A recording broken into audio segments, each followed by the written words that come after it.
చిన్నారులు హాయ్. ఈరోజు మనం ఒక చిట్టెలుక గురించి చెప్పుకుందాము. ఒక ఊళ్ళో ఒక పెద్ద రైతు ఉండేవాడు. మోతుబరి రైతు అంటే అతని ఇంటిలో ఎప్పుడు ధాన్యం చక్కగా ఉండేది. ఆ ధాన్యం అంతా ఒక గదిలో నిల్వ చేసేవాళ్ళు. ఆ గదిలో ఒక ఎలుక ఉండేది. ఆ ఒక్క ఎలుక ఎప్పుడూ వచ్చి తనకు ఆకలైనప్పుడు వచ్చి ఆ ధాన్యాన్ని తిని హాయిగా తన కలుగులోకి వెళ్ళిపోయేది. ఆ ఒక్క ఎలుక బుద్ధిగా తిని లోపలికి వెళ్ళిపోతుంటే ఇంకా ఇంటి వాళ్ళు కూడా చూసి చూడనట్టుగా ఊరుకున్నారు. ఆ ఎలుకని ఏమీ అనేవాళ్ళు కాదు. దాంతో ఇంకా దానికి స్వాతంత్రం వచ్చినట్లుగా ఉండేది. ఇష్టం వచ్చినప్పుడు వచ్చేది, కడుపు నిండా ధాన్యం తినేది, లోపలికి వెళ్ళిపోయేది. అలా జరుగుతుండగా కొన్నాళ్ళు గడిచాక దాని స్నేహితురాలు ఒకటి వచ్చింది. ఆ ఎలుక సిటీలో ఉంటుంది, పట్నంలో. అక్కడి నుంచి వచ్చి మన ఎలుకను చూసి, మన ఊరి ఎలుకను చూసి, మిత్రమా బాగున్నావా అని అడిగింది. ఓ, నేను చాలా బాగున్నాను, నాకు ఇక్కడ ఎవ్వరూ అడ్డు చెప్పేవాళ్ళు లేరు, నాకు ఇష్టం వచ్చినప్పుడు ధాన్యం తింటాను, హాయిగా వచ్చి కలుగులో పడుకుంటానని చెప్తుందనమాట. అయితే సరే, నీ పనే బాగుంది అని చెప్పి అది కూడా దాని స్నేహితురాలి ఇంట్లో ఉంటుంది.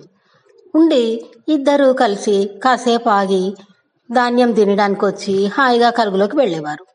అలా 2-3 రోజులు గడిచేసరికి ఇంకా మన సిటీ నుంచి వచ్చిన ఎలుకకి బోర్ కొట్టేసి అబ్బా, ఎప్పుడు ఈ ధాన్యమేనా, ఇలాగే తినడమా, మా సిటీకి రా, నువ్వు మా పట్టణానికి రా, అక్కడ బోలెడన్ని రకాలు ఉంటాయి, ఎన్నో రకాల తినుబండారాలు ఉంటాయి, చక్కగా తినొచ్చు, ఎన్నో సువాసనలతో ఉంటాయి, నువ్వు నాతో రా అని చెప్పి దాన్ని కూడా తీసుకొని సిటీకి వస్తుంది.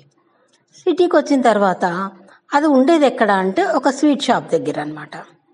ఆ స్వీట్ షాప్ దగ్గరికి ఊరి ఎలుకను కూడా తీసుకొని వెళ్తుంది. అక్కడ ఆ స్వీట్ షాప్ వాళ్ళు ఎన్నో స్వీట్స్, హాట్స్ చేస్తారు కదా, అన్నీ సేగు, మురుకు ఏమేమో చేస్తారు కదా అన్నీ. అవన్నీ వాళ్ళు చేస్తుండగా కొన్ని కింద పడుతుంటవి. ఆ కింద పడ్డవి తినడానికి వీటికి ఇష్టంగా ఉండేది, వచ్చి తిని వెళ్ళిపోయేది.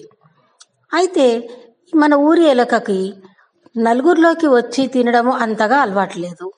అది ఏం చేస్తుంది, ఆ కింద పడ్డ వాటిని తినుకుంటూ అక్కడే ఉండిపోతుంది. అది చూసి ఆ షాప్ పనివాడు ఓ దుడ్డు కర్ర తీసుకొచ్చి దాన్ని బాదుతాడు.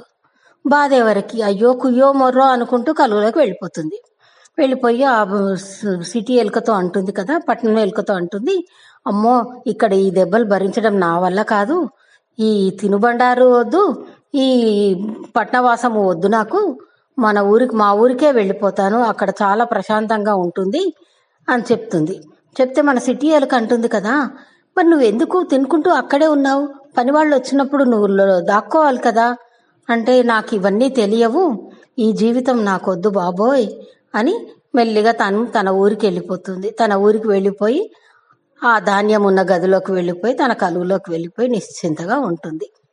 ఇది చిట్టెలుక కథ. బాయ్.